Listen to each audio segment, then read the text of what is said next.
రాజ్యాంగ దినోత్సవం సందర్భంగా పలువురు నేతలు ఈవీఎంల గురించి ప్రస్తావించారు. ఆంధ్రప్రదేశ్ మాజీ ముఖ్యమంత్రి వైసీపీ అధినేత జగన్మోహన్ రెడ్డి ఈవీఎంల ట్యాంపరింగ్ ప్రస్తావన తీసుకొచ్చారు.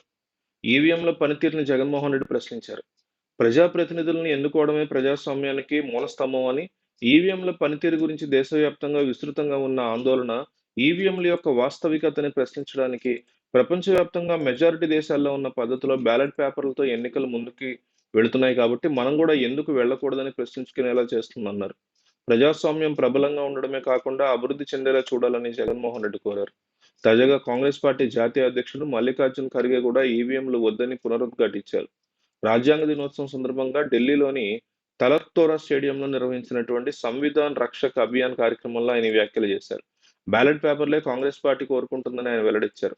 బీజేపీ రాజ్యాంగాన్ని పొగుడుతూనే లోలోపల వారు రాజ్యాంగాన్ని నాశనం చేస్తున్నారని ఆరోపించారు. ప్రస్తుతం ప్రభుత్వానికి మెజారిటీ లేదని, అది మైనార్టీ ప్రభుత్వం అని అన్నారు. చంద్రబాబు, నితీష్ కుమార్, మోడీ ప్రభుత్వానికి ఇస్తున్నటువంటి మద్దతు వల్ల మాత్రమే ప్రభుత్వం అట్లా నిలబడిందన్నారు. వారి మద్దతు కనుక వెళ్ళిపోతే ఖచ్చితంగా ఆ ప్రభుత్వాలు పడిపోతాయన్నారు. ఇటీవల జరిగినటువంటి సార్వత్రిక ఎన్నికల్లో వైసీపీ పార్టీ ఘోర ఓటమిని మూటగట్టుకుంది. ఎన్నికల్లో తెలుగుదేశం పార్టీ ఘన విజయాన్ని సాధించింది. 175 అసెంబ్లీ స్థానాలకు గాను ఏకంగా 164 ఎమ్మెల్యే సీట్లను కైవసం చేసుకుని టీడీపీ కూటమి చరిత్ర సృష్టించింది. అయితే కూటమి గెలుపు వెనుక ఈవీఎం కుట్ర దాగి ఉందని వైసీపీ నేతలు బలంగా నమ్ముతున్నారు. పక్కా వైసీపీ పోలింగ్ బూతుల్లో కూడా కూటమి మెజార్టీ సాధించడం పలు అనుమానాలకు దారితీసింది. పోలైన ఓట్ల కన్నా లెక్కించిన ఓట్లే అధికంగా ఉండడంతో ఈవీఎంల మీద పలు అనుమానాలు తలెత్తాయి. తాజాగా మాజీ మంత్రి రోజా కూడా దీని మీద స్పందించారు. ఒక యూట్యూబ్ ఛానల్ ఇంటర్వ్యూలో రోజా మాట్లాడుతూ తొలి రౌండ్‌లో తనకు బాగా కలిసొచ్చే వడమాలపేటలో ఓట్లు లెక్కిస్తారని, అది వైసీపీకి కంచుకోట లాంటి ప్రాంతం అని, అయితే అక్కడ ప్రత్యర్థికి 3000 ఓట్లు రావడం చూసి తాను షాక్ తిన్నానని, దీంతో ఎన్నికలు సక్రమంగా జరగలేదని, ఈవీఎంలో ఏదో చేశారని అర్థమై తాను కౌంటింగ్ కేంద్రం నుంచి వెళ్లిపోయినట్టు ఆమె తెలిపారు.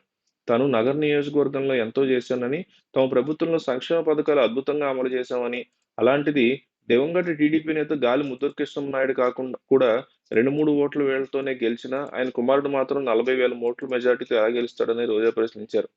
ఇదే సమయంలో ఎన్నికలకు సుమారు 2, 3 నెలల ముందు జిల్లాలోని పోలీసు ఉన్నతాధికారులందరినీ మార్చేశారని, ప్రభుత్వ వ్యవస్థే కూటమి చేతిలోకి వెళ్ళిపోయినట్టు అనిపించిందని రోజా తెలిపారు. అందుకే ఎన్నికలు తాను నమ్మట్లేదని, ప్రతి ఇంటికి ఎంతో మంచి చేసిన జగన్ లాంటి వ్యక్తిని కాదని వేరే వాళ్ళకు ఓటేసే పరిస్థితి జనం ఎలా తెచ్చుకున్నారని ఆమె అడిగారు.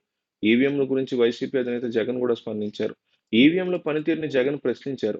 ప్రజాప్రతినిధిని ఎన్నుకోవడమే ప్రజాస్వామ్యానికి మూలస్తంభం అని, ఈవీఎంల పనితీరు గురించి దేశవ్యాప్తంగా విస్తృతంగా ఉన్న ఆందోళన, ఈవీఎంల యొక్క వాస్తవికతను ప్రశ్నించడానికి ప్రపంచవ్యాప్తంగా మెజారిటీ దేశాల్లో ఉన్న పద్ధతిలో బ్యాలెట్ పేపర్‌లో ఎన్నికలకు ఎందుకు వెళ్ళకూడదని మనల్ని మనం ప్రశ్నించుకునేలా చేస్తుందన్నారు. ప్రజాస్వామ్యం ప్రబలంగా ఉండడమే కాకుండా అభివృద్ధి చెందేలా చూడాలని జగన్ కోరారు.